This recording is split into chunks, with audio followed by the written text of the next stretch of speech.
All right, now we'll go across to DD India's Saurabh Shukla. He has been tracking this story and he's joining us live from Washington. Saurabh, first of all, tell us what were the key takeaways from the meeting between Donald Trump and Volodymyr Zelenskyy at Washington?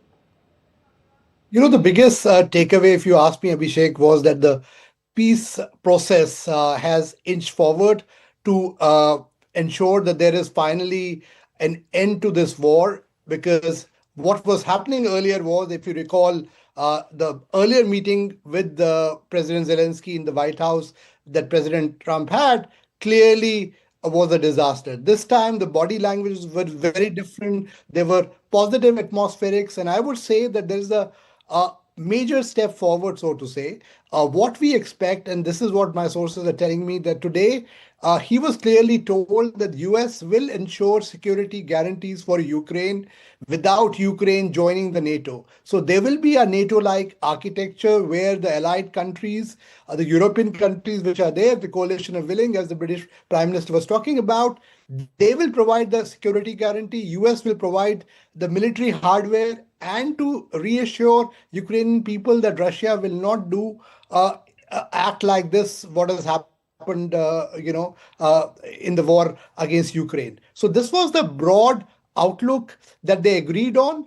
Clearly, that was understood by President Zelensky, who was willing to take this, and that's the reason why this is inched forward. And you will see now a bilateral meeting happening between President Zelensky of Ukraine and President Putin of Russia. Abhishek? Right. Continue with what you said. Trilateral meeting. In fact, Trump floated the idea of a meeting involving Vladimir Putin, Volodymyr Zelenskyy, and himself. Macron says 2 weeks, but how soon is that likely to happen? Well, sources in the White House are telling me that President Trump is very keen for an early resolution. He wants this war to end, and that's the reason why he managed to get President Putin for Alaska summit, which according to me was a good, bold step, which India has also hailed as well.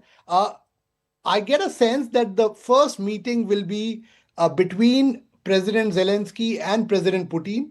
They want to do it within a span of 1 week. And once the broad agreement is done between these two leaders, that will be followed by a trilateral meeting where the US President Donald Trump will be present. And that will be the final, so to say, the final agreement to end this war.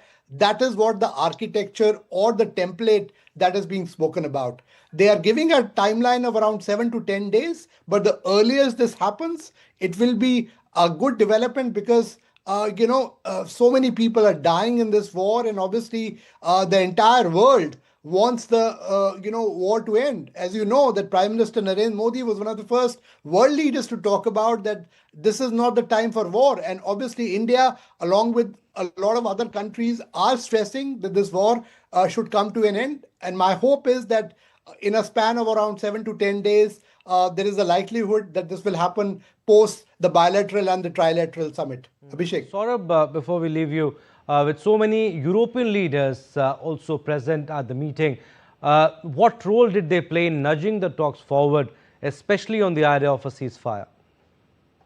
Well, I would say that this was unprecedented, Abhishek. I've covered White House for a long time. I haven't seen that many European leaders converging into the White House. And I think that was a smart strategy on part of US President Donald Trump and also the White House to get the European leaders to be part of this deal. Because Europe, obviously, as you know, is directly impacted more than any other region by this war. And obviously, that's the reason why these European leaders, their presence obviously carried a lot of weight. Also, it provided a great deal of moral support to President Zelensky, who obviously had a discussion with the European leaders ahead of coming here. And I think the template worked very well because now when President Trump, in fact, while these leaders was there, after talking to them, he made a phone call to President Putin of Russia. That was only possible because all these leaders was present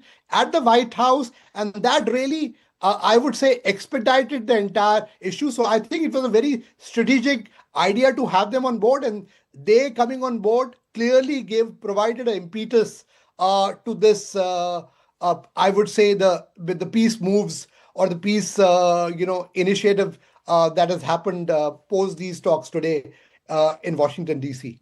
All right, Saurabh Shukla, we'll leave it at that. Thank you for your inputs.